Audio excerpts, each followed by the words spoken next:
एक बार महाराज जी एक नदी के तट पर, एक प्रसिद्ध एक उदाहरण है, हमने बहुत पहले कथा में कहा था, आज याद आया।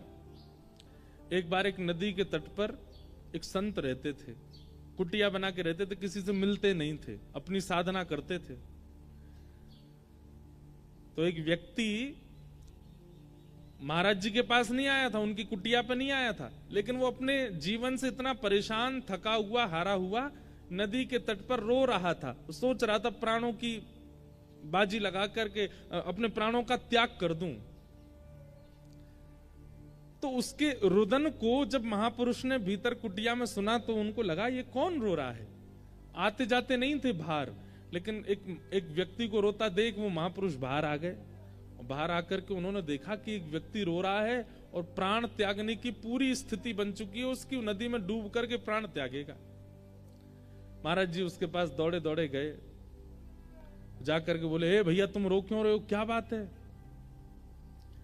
तो उसने बताया, बोले मेरे साथ ऐसा हो गया, मेरी पत्नी मुझे छोड़ के चली गई, मेरे बच्चों को भी अपने साथ लेके चली गई, भाइयों ने घर से निकाल दिया, मेरी कोई देखता नहीं, मेरे पे इतना कर्जा हो गया, दुकानदार सब लोग और पूरे गांव के लोग मुझे मारने को घूम रहे हैं, अब मेरे पास और कोई चारा नहीं है, मैं क्या करूं। मैं किसी और जगह जा भी तो नहीं सकता, मुझ पे इतना धन नहीं कि मैं पलायन करके किसी और गांव में चला जाऊं। अब मेरे पे एक ही तरीका है कि मैं प्राण त्याग दूं। और वो संत जो थे उन्होंने इतने दुख कभी सुने ही नहीं थे। वो तो इतने, अरे राम राम राम, ये सब हो रहा है तुम्हारे साथ। बोले हाँ।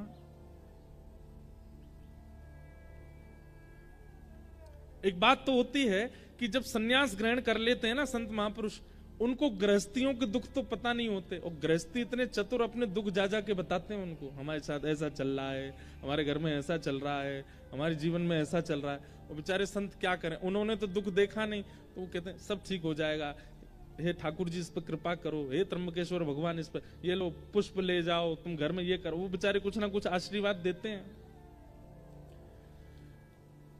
रोता हुआ देखा उसको व्यक्ति को, तो महाराज जी बोले, भाई तुम बिल्कुल चिंता मत करो, तुम्हारा रोना मुझसे देखा नहीं जा रहा, तुम इतने कष्ट में हो, इतनी पीड़ा में हो, मुझे लगता है संसार में इतनी पीड़ा और किसी को नहीं होगी जितनी तुमको है। बोले वाले महात्मा बेचारे। तो उन्होंने क्या किया, अपनी जटा में से एक बाल तोड़ लिया और तोड़ के निकाल के उसको दिया। बोले ये लो रखो, हमने अपने जीवन में जितना तप किया, जितना भजन किया, जितना साधन व्रत आदि सब किया ना, उन सबका हम थोड़ा सा अंश तुमको दे रहे हैं, इसको जाकर के अपने घर में किसी तिजोरी में या डिबिया में इसको रख देना चुपचाप, और सुनो किसी को बताना मत, इसको ले जाकर के रखो, कल से तुम्हारे दिन ठीक होने लग जाएंगे। बोला महाराज जी पक्का ठीक हो जाएंगे। बोले हो जाएंगे ठीक, लेकिन शर्त है किसी से कहना नहीं और दोबारा यहां आना नहीं, तुम मुझे नहीं जानते, मैं तुमको नहीं जानता, इसको ले जाओ तो सब ठीक हो जाएगा, आत्महत्या करने की तो सोचना भी मत। चला गया। उसने जाकर के वो एक डिब्बी में रखा, अपनी अलमारी में जैसी रखा, संत के भजन का बल, अगले दिन से ही उसका काम जो था वो सुधरने लगा। धीरे धीरे उसकी सब सारे कर्जे पूरे होने लगे, पता नहीं कहां से धन आने लगा। जब देखा पत्नी ने कि पति सुधर गया, सब कुछ ठीक हो, तो पत्नी भी आ गई, बच्चों को भी ले आई। धीरे धीरे इतना सब कुछ बढ़िया हो गया कि उसने अपना छोटा घर तो छोड़कर बगल वाली जमीन पर बड़ा घर बना लिया। कहां जिस पर एक समय रोटी खा ले तो 3 दिन तक भोजन नहीं होता था, आज उसकी ये स्थिति हो गई है कि 56 भोग बनते हैं घर में। एक दिन उसके साले साहब, मतलब पत्नी के भैया, वो आए और आकर के उससे बोले, भैया जीजा जी, आज से 2-3 साल पहले आपकी स्थिति हम सबको पता है क्या थी, और आज आपकी स्थिति क्या है ये भी हम सबको पता है। ऐसा क्या किया आपने जो ये सब कुछ इतना हो गया। जीजा जी अदा में बैठे थे, हंस रहे थे। अरे अब क्या बताऊं तुमको, वो नदी है ना हमारे गांव में। बोले हाँ, वहां पे एक कुटिया है, उसमें एक महात्मा रहते हैं, उन्होंने अपने अंग का बाल तोड़ करके मुझको दे दिया, और वही मैंने अपनी तिजोरी में रख लिया, उसी से सब कृपा हो रही है। लेकिन सुनो, तुम मत जाना वहां पर, मैंने तुमको बता दिया, और तुमको जितना चाहिए मुझसे ले लो, लेकिन तुम मत जाना। लेकिन किसी व्यक्ति को पता चल जाए कि भाई बिना कुछ किए, बिना जॉब किए, परिश्रम किए, किसी के बाल रखने मात्र से काम बनना है, कौन नहीं जाएगा। और आजकल के लोग तो ऐसे पे ही विश्वास करते हैं। और वो जो साला था वो पहुंच गया महाराज जी कुटिया पर रात में, और बाहर जाकर के पीट पीट के रोने लगा कुटिया। कोई संत बेचारे निकल के, अरे भैया तुम रो क्यों रहे हो, क्या हो गया, इतनी पीड़ा। संत हृदय नवनीत समाना, मक्खन जो होता है ना वो स्वयं नहीं पिघलता, लेकिन किसी बर्तन को गर्म करके मक्खन के पास रख दो तो मक्खन पिघलने लग जाता। ऐसे संत होते हैं, वो अपने ताप से नहीं पिघलते, दूसरे का ताप देख नहीं पाते। क्या बात है, तुम क्यों रो रहे हो? बोले ऐसे ऐसे मेरे तो कष्ट आ गया है, और भगवान आप मुझे अपना बाल दे दो। महात्मा बोले इसको किसने बताया? महात्मा भीतर कुटिया में चले गए, बोले मैं प्राण त्याग दूंगा बाहर ही, या तो मुझे बाल दीजिए, नहीं तो मैं अपनी आत्महत्या कर लूंगा, यहीं पर अपना शव गिर दूंगा। महात्मा बेचारे आए, बोले भैया यार तुम ऐसे मत करो। बोले नहीं अपना बाल दे दीजिए बस। महात्मा ने एक जटा तोड़ के उसको दे दी। उसका भी दिन सुधरने लगा। उसने अपने 4-5 मित्रों को बता दिया, 4-5 मित्रों ने रिश्तेदारों को बता दिया, रिश्तेदारों ने गांव के गांव को बता दिया। अब तो ये स्थिति हो गई कि महाराज जी के पूरी कुटिया चारों तरफ से लोगों ने घेर ली। ना महाराज जी का भजन बन पा रहा था, ना आश्रम, सब बस खटखटा में बाल दे दो। महाराज जी बोले भैया ये क्या तरीका। एक दिन महाराज जी सोचे रात हो गई है, अब मैं भाग जाता हूं। जैसे ही कुटिया से बाहर निकले तो क्या देखा, सब नदी किनारे ही सो रहे थे। अरे महाराज जी आ गए, महाराज जी आ गए, आओ आओ आओ। सब ने घेर लिया। पहले तो मांगने लगे, और जब बेचारे महाराज जी बहुत परेशान हो गए, एक आध रुआ तोड़ के दे दिया उन्होंने, और इतनी संख्या में भीड़ आ गई तो बेचारे महाराज जी जान बचा के भागे। लोगों ने घेर लिया और एक एक बाल स्वयं ही नोच के चले गए। बेचारे वो महात्मा बोले कितना बड़ा घनघोर अपराध हो गया हमसे कि एक को दे दिया, वो सब उसके पीछे। भैया श्रीमद् भागवत जी कहती हैं कि महापुरुष से कभी मांगना नहीं चाहिए, कभी कुछ मत मांगो, क्योंकि वो आपके सामने उपस्थित होकर अपने दर्शन दे रहा है। ये सबसे बड़ी चीज वो दे रहा है, इसके आगे और कुछ मांगना ही नहीं चाहिए। वो आपके सामने उपस्थित हैं, आप अपने नेत्रों से उनको देख पा रहे हो। उसी वायुमंडल में आप खड़े हो, जो वायु उनको स्पर्श कर रही है वही आपको स्पर्श कर रही है। इतना अगर प्राप्त हो रहा है तो ये परिपूर्ण है, इसके आगे कोई इच्छा मत रखो। किम पुनर्दर्शन स्पर्श पाद शौचासनादि। अगर स्पर्श को मिल जाए, जैसे महाराज जी का तो नियम है, लेकिन कई महापुरुषों को अगर स्पर्श करने को मिल जाए, उनके चरण छूने को मिल जाए और उनकी वाणी सुनने को मिल जाए, तो बोले ये समझो माला माल कर दिया उन्होंने। नहीं तो दर्शन में इतनी सामर्थ्य है कि एक महापुरुष का दर्शन, वो महापुरुष जिस तीर्थ से आए हैं वहां के आराध्य ठाकुर का ही दर्शन मानना उनके रूप में। मान लीजिए हमारे दत्तदास महाराज जी वृंदावन आते हैं तो इनके रूप में त्र्यंबक भगवान ही आए हैं, दत्त भगवान ही आए हैं। और हमारे वृंदावन के कोई महापुरुष यदि दत्त धाम आ जाएं तो यही सोचना चाहिए साक्षात राधारमन लाल ही पधारे हैं, श्री राधा वल्लभ लाल जी इनके रूप में पधारे हैं। हमको मत मान लेना उस रूप में, हम तो भैया बालक हैं। कोई महापुरुष आवे तो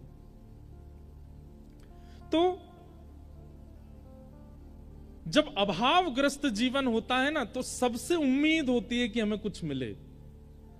व्यास मिश्र जी ने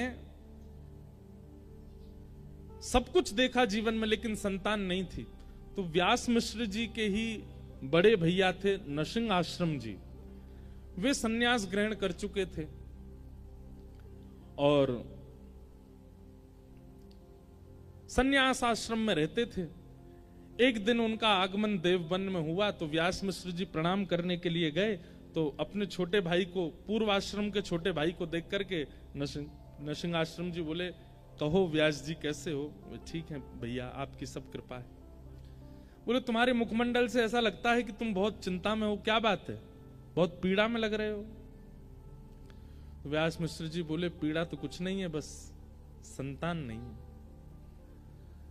तो नरसिंह आश्रम जी बोले भैया ये तो प्रारब्ध है, भाग्य में होगा तो मिलेगा, तुम्हारे भाग्य में नहीं होगा तो फिर तुम दोनों पति पत्नी मिलके भजन करो ठाकुर जी का। भाग्य पर विश्वास रखो, होगा तो मिलेगा, नहीं तो कोई बात नहीं। तो ये बात सुनकर के व्यास मिश्र जी के बगल में बैठी हुई उनकी पत्नी तारा जी, मतलब हरिवंश महाप्रभु की माता जी, वो बोल पड़ी। और क्या बोली? वैसे तो संकोच करती थी, ये हमारे जेठ जी हैं, भले ही सन्यास में हैं लेकिन हैं तो बड़े भैया हमारे पति के, संकोच करती थी, लेकिन आज बोल पड़ी कि अगर भाग्य पर ही निर्भर रहना है तो आप जैसे महापुरुषों के दर्शन का लाभ क्या होगा? यदि जीवन में भाग्य ही सर्वोपरि होता है, भाग्य ही सर्वाधान होता है, तो आप जैसे महापुरुषों के दर्शन, प्रवचन और स्पर्श से हम लोगों को प्राप्त क्या होता है? यदि भाग्य पर ही निर्भर रहना है तो सत्संग करना छोड़ देते हैं, महापुरुषों का दर्शन छोड़ देते हैं, कथा वार्ताएं सुनना छोड़ देते हैं, भाग्य में जो है वो मिलेगा। ये बात नरसिंह आश्रम जी के हृदय को स्पर्श कर गई कि बात तो सही है कि अगर भाग्य से ही सब मिलना होगा तो संत दर्शन का प्रभाव क्या है, संत दर्शन का लाभ क्या है? नरसिंह आश्रम जी बोले तुम चिंता मत करो, मैं कुछ प्रार्थना करता हूं ठाकुर जी से। और आप इतने दिव्य थे कि एकांत में वन में जाकर के आपने ठाकुर जी से प्रार्थना की, और जैसे ही नेत्र बंद करके ठाकुर जी से आराधन करने लगे तो और दिन तो ठाकुर जी का श्री विग्रह दिखाई देता था, और दिन तो ठाकुर जी के वैकुंठनाथ पति के दर्शन होते थे, पर आज ठाकुर जी की वंशी दिखने लगी।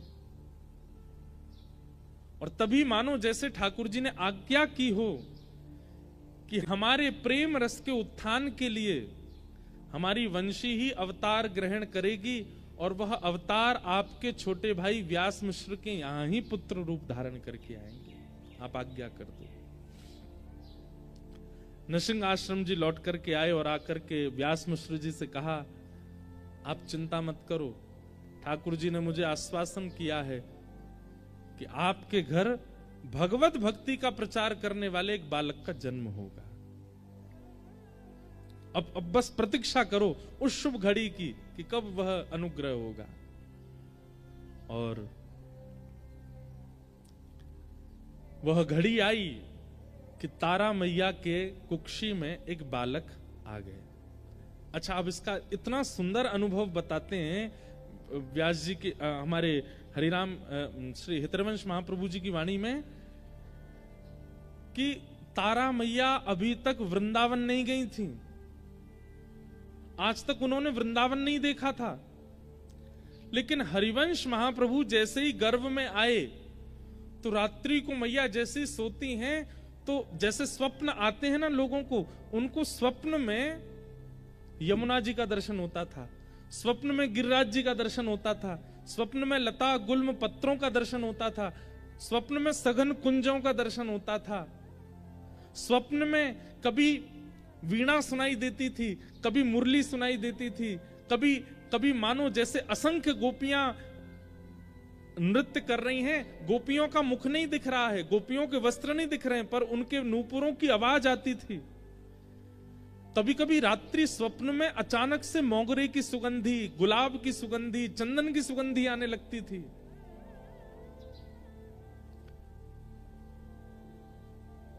और इन सब स्वप्नों को देख करके वे जैसे ही उठ के बैठती थी तो उनके मुख से पहला शब्द निकलता था श्री वृंदावन। व्यास मिश्र जी उठ के बैठ जाते, क्या हुआ देवी? बोले पता नहीं, सघन वन दिखाई देता है, कलकल करती नदी दिखाई देती है, वेणु की ध्वनि सुनाई देती है, चंदन की सुगंधी आती है, नूपुरों की ध्वनि सुनाई देती है। मतलब वृंदावन का जितना रूप है बिना वृंदावन गए उनको अनुभव होने लग जाता था। महाराज जी, वृंदावन अचल नहीं है, सचल है। अगर कृपा हुई ना तो इन 7 दिनों में यहां श्रवण करने वाले श्रोताओं को भी दत्त धाम में वृंदावन का अनुभव होने लग जाएगा। श्री गोदावरी जी में यमुना जी दिखने लग जाएंगी, यहां के आसपास के वन्य क्षेत्र में गिरिराज जी का दर्शन हो जाएगा, और ज्यादा नहीं कहूं तो श्री दत्त भगवान में हमारे बिहारी जी दिखने लग जाएंगे।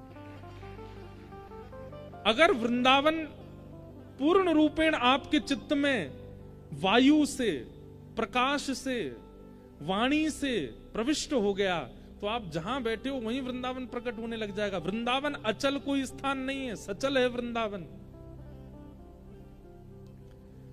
और इस बात का प्रमाण व्यास मिश्र जी की पत्नी तारा मैया, श्री हितरवंश महाप्रभु की माता जी, उनको वृंदावन का अनुभव होने लगा।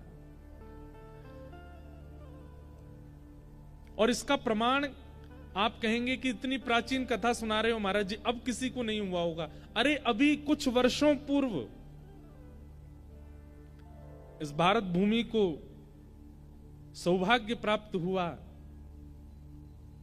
राधा बाबा महाराज, जो कि गोरखपुर में विराजते थे।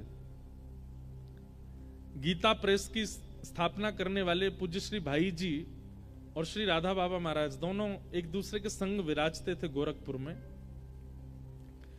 तो जिन श्री राधा बाबा महाराज की हम चर्चा कर रहे हैं, वे कभी वृंदावन आए ही नहीं महाराज जी, कभी वृंदावन नहीं गए। लेकिन वृंदावन की एक एक वस्तु का वर्णन उन्होंने अपनी ग्रंथों में किया। वृंदावन की रज की महिमा, वृंदावन की यमुना जी की महिमा, ब्रजवासियों की महिमा, वृंदावन के दर्शन की महिमा, वृंदावन के मौसम की महिमा, गिरिराज जी की महिमा, परिक्रमा की महिमा, वृक्षों की महिमा, कुंज निकुंजों की महिमा। अरे कहां तक कहें, वे गोरखपुर में बैठे बैठे पूरे वृंदावन का नक्शा बना देते थे और कहते थे यहां पे ये मंदिर है, यहां पे ऐसा है, यहां पे ऐसा। कभी वृंदावन नहीं आए। किसी ने उनसे कहा बाबा आप वृंदावन क्यों नहीं जाते? बोले मैं अगर वृंदावन गए हो तो वापस नहीं आ पाऊंगा, इसलिए वृंदावन गए ही नहीं। वृंदावन सचल है, अचल नहीं है। और वृंदावन कोई स्थान नहीं है, वृंदावन कोई गांव नहीं है, वृंदावन कोई भूमि नहीं है। श्री राधा कृष्ण दोनों का प्रेम हृदय ही श्री वृंदावन है, वो विचरण करता रहता है। अनेक कथाओं का, अनेक अनुष्ठानों का अनेक फल होता है। आप गायत्री अनुष्ठान करेंगे उसका फल अलग है, भागवत कथा सुनेंगे उसका फल अलग है, यहां रह करके आप पुरुषण करेंगे उसका फल अलग है। लेकिन सप्त दिन तक वृंदावन रस चर्चा का केवल एक ही फल है, चित्त में प्रेम का उद्दीपन होना, प्रेम प्रकट होना, क्योंकि वृंदावन केवल प्रेम देता है और कुछ नहीं। तारा मैया को उस प्रेम का अनुभव हो रहा था, मानो जैसे रोम रोम कहता हो चलो वृंदावन, चलो वृंदावन, चलो वृंदावन। और कुछ महीने हुए थे गर्भ में बालक को कि तारा मैया अब व्यास मिश्र जी से कहती हैं कि मुझे वृंदावन ले चलो, मुझे वृंदावन ले चलो। उस काल में इतनी व्यवस्थाएं तो थी नहीं। एक दिन व्यास मिश्र जी ने योजना बनाई और जो बादशाह जिसके यहां व्यास मिश्र जी सब अपनी क्रियाएं करते थे, उसको जाके कहा हमें कुछ दिन का अवकाश दीजिए, पत्नी को लेकर वृंदावन जाना है। तो बादशाह ने कहा हमको आगरा जाना एक जरूरी काम से, आपकी अगर इच्छा हो तो हमारे संग ही निकल चलिए, आपकी पत्नी सगर्भा भी हैं, उनकी उचित व्यवस्था कर देंगे, बढ़िया लोग उनको पालकी में लेके चलेंगे, 2-4 सखियां दासियां भी ले लेंगे तो उनको पीड़ा नहीं होगी। और इस प्रकार श्री व्यास मिश्र जी और तारा मैया पहली बार वृंदावन आए। जैसे ही वृंदावन में प्रवेश किया तो तारा मैया की स्थिति ऐसी है, गर्भ में बालक है, पहले कभी आई नहीं है, लेकिन जैसे ही वृंदावन में प्रवेश करती हैं तो व्यास मिश्र जी को कह रही हैं आगे एक चौक आएगा और वहां चौक से दाहिनी ओर जब देखेंगे ना, बाएं ओर जब देखेंगे ना, तो वहां एक तोता बैठा होगा, आप उससे बोलेंगे राधा, तो वो राधा उच्चारण करेगा। व्यास मिश्र जी भी आश्चर्य में, ये सब इनको पता कैसे है? क्योंकि गर्भ में जो बालक है वो साक्षात वृंदावन के प्रकट करता श्री हितरवंश महाप्रभु, वो वंशी के अवतार हैं, ठाकुर जी की वंशी ही आई है।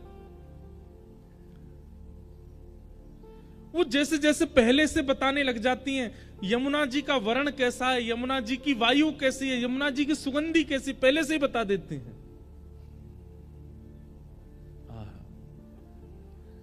वृंदावन में निवास किया, वृंदावन में, तब वृंदावन में मंदिर नहीं थे, तब वृंदावन में ज्यादा स्थान नहीं थे भ्रमण के। वृंदावन सघन वन हुआ करता था, और उस सघन वन में बड़े बड़े संत महापुरुष ऋषिजन जाकर के केवल भजन करते थे, कुटिया बना करके, और उनकी भजन स्थली पर ही ठाकुर जी का कुछ ना कुछ अनुभव हो जाता था। कभी पीतांबरी दिख जाती थी, कभी कोई नूपुर मिल जाता था, कभी कोई कंठ की माला मिल जाती थी, कभी मोरपिच्छ मिल जाता था। ऐसे अनुभव होते थे बस वृंदावन में, और कुछ नहीं है। यमुना जी में स्नान करके शाम का समय हुआ तो व्यास मिश्र जी बोले, तारा अब रात्रि का समय है, एकांत सघन वन है, यहां से हमें चलना चाहिए। तो वृंदावन से चलने की बात सुनते ही रोने लग गए कि मैं इसको छोड़ के कैसे जाऊं, यहां तो मेरे प्राण बसते हैं। मानो तारा मैया के मुख से मां नहीं बोलती हैं, उनके गर्भ में बैठे हुए हरिवंश बोलते हैं। लेकिन व्यवस्थाएं वहां थी नहीं कुछ भी रात में रुकने की, तो निकलना पड़ा। मानो ठाकुर जी ने विचार किया कि अगर ये आगरा पहुंच गए, वैसे तो आगरा तक ब्रज की सीमा मानी जाती है, लेकिन फिर भी विचार किया कि ये ब्रज से बाहर ना जाएं, अब ब्रज आए तो ब्रज में ही इस बालक का जन्म हो। तो वृंदावन से थोड़ी दूरी पर मथुरा पार करने के बाद आगरा के मार्ग पर एक स्थान है बाद, जिसको बाद ग्राम कहते हैं, रिफाइनरी के, आज की रिफाइनरी के पास, उससे पहले बाद ग्राम। वहां पहुंचे तो इतनी प्रसव पीड़ा हुई कि तारा माँ ने कह दिया मैं आगे नहीं जा पाऊंगी, यहीं रुकी। और बाद ग्राम में ही रुक गए। वहीं ग्रामीण लोगों ने कहा कि आप बिल्कुल चिंता मत करो, यहीं रहिए, हम आपकी खूब सेवा करेंगे, खूब आनंद करेंगे, सब बढ़िया, आप हमको रस चर्चा सुनाते रहना। तो व्यास मिश्र जी थोड़ा प्रवचन सत्संग आदि करते थे, गांव के लोग सब वहां ध्यान रखते थे। और अंत के प्रसव काल के समय तारा माता जी और व्यास मिश्र जी बाद गांव में रहे। और वैशाख शुक्ल एकादशी की पावन तिथि पर श्री ब्रजमंडल के बाद ग्राम में तारा मैया की कोख से श्री राधा वल्लभ लाल जी को वृंदावन में विराजमान करने वाले श्री हितरवंश महाप्रभु का प्रादुर्भाव। बोलो हितरवंश महाप्रभु की जय। महाप्रभु जी का जन्म हुआ।